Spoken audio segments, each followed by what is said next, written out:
എന്താ ഇപ്പോൾ ഇതിങ്ങനെ വന്നു എന്നല്ലാതെ എനിക്ക് ഇതിപ്പോൾ ഗ്രൂപ്പിൽ കണ്ടവർക്ക് എനിക്കൊരാൾ വിട്ടെന്നു അത്ര തന്നെ, അല്ലാതെ ഒരു വിവരം എൻ്റെ അടുത്തില്ല. ഇന്നത്തെ ഈ ഒരു സമയം വരെ എനിക്ക് ഇതിനെക്കുറിച്ച് ഔദ്യോഗികമായിട്ടൊരു വിളിയോ അല്ലെങ്കിൽ ഒരു അന്വേഷണമോ ഒന്നും എൻ്റെ അടുത്ത് വന്നിട്ടില്ല. എൻ്റെ അടുത്തൊക്കെ എൻ്റെ ഓഫീസൊക്കെ ഔദ്യോഗികമായിട്ട് ആരും ഇതിനെക്കുറിച്ച് ചോദിച്ചിട്ടില്ല. അല്ലെങ്കിൽ എന്തെങ്കിലും വിഷയങ്ങളുണ്ടോ, എന്താണ് കാര്യങ്ങൾ, ഒന്നും എന്നോട് ചോദിച്ചിട്ടില്ല. ഞാനിപ്പോൾ ഇത് കണ്ടപ്പോൾ അത്ഭുതപ്പെട്ടു. എങ്ങനെ ഇപ്പോൾ നമ്മളിപ്പോൾ ഇതിനെതിരാവണം?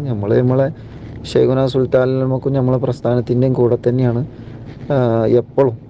നമ്മളെ പ്രവർത്തനവും മജ്ലിസും എല്ലാം അങ്ങനെ തന്നെയാണ്. പ്രിയപ്പെട്ടവർ, അസ്സലാമു അലൈക്കും വറഹ്മത്തുള്ളാഹി തആല വബറകാതുഹു. അറിവിൻ നിലാവിനെ കുറിച്ച് സംസാരിക്കാനാണ് വന്നത്. സഫ്വാൻ സഖാഫിയെ കുറിച്ച് ഒരുപാട് വീഡിയോ കണ്ടു. ശരിക്കും ഇതിൻ്റെ ക്ലാരിഫിക്കേഷൻ നമുക്ക് കിട്ടിയിട്ടില്ല. ഉസ്താദിനെ കുറിച്ചൊരു നോട്ടീസ് ഇറക്കി ആളെ കൊണ്ട് പറയിപ്പിക്കരുത് എന്നാ എനിക്ക് പറയാനുള്ളൂ.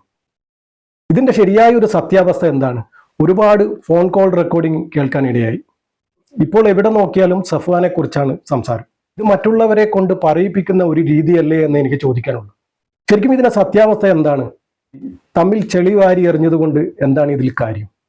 പറയുന്നത് കേട്ടു, സഫ്വാൻ സഖാഫി ദീനിന് നിരക്കാത്ത കാര്യങ്ങൾ ചെയ്തു എന്ന്. ദീനിന് നിരക്കാത്ത എന്ത് കാര്യമാണ് ഉസ്താദ് ചെയ്തത്?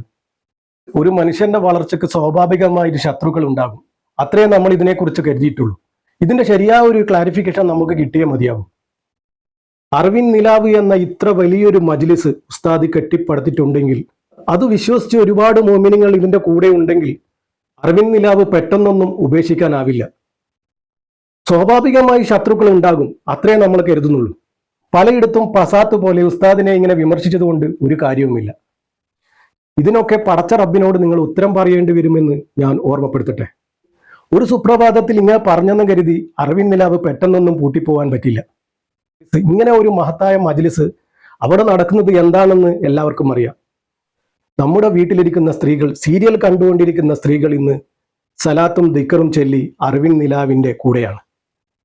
അറിവിൻ നിലാവ് ചുരുങ്ങിയ നാളുകൊണ്ട് നല്ല നിലവാരം പുലർത്തിയ ഒരു മജ്ലിസാണ്. അതും വിശ്വസിച്ച് ഒരുപാട് ജനങ്ങൾ അതിൻ്റെ കൂടെ തന്നെ ഉണ്ട്. ആ വിശ്വാസം ഇല്ലാതാക്കാൻ ഇനി ഒരുപാട് കാലം കാത്തിരിക്കേണ്ടി വരും. ഉസ്താദ് ചെയ്ത തെറ്റ് ഒരു സംഘടനയോട് കൂറു പുലർത്താത്തതാണോ ഉസ്താദ് ചെയ്ത തെറ്റ്? ദീനിന് നിരക്കാത്ത കാര്യം ചെയ്തു എന്ന് പറയുന്നു. അതിന്റെ തെളിവും കൂടി നമ്മളെ ബോധ്യപ്പെടുത്തിയാൽ നന്നായിരിക്കും. എന്താണെന്ന് വെച്ചാൽ നമുക്കൊരു മാന്യമായ തീരുമാനത്തിലെത്തണം. അതല്ലേ വേണ്ടത്? ഇതിപ്പോ സോഷ്യൽ മീഡിയ തുറന്നാൽ ഇത് മാത്രമേ കാണാനുള്ളൂ.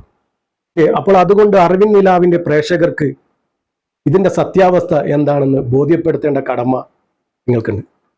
അപ്പോൾ അടുത്ത നല്ലൊരു വീഡിയോയുമായി കാണാം. അസ്സലാമു അലൈക്കും വറഹ്മത്തുള്ളാഹി തആല വബറകാതുഹു.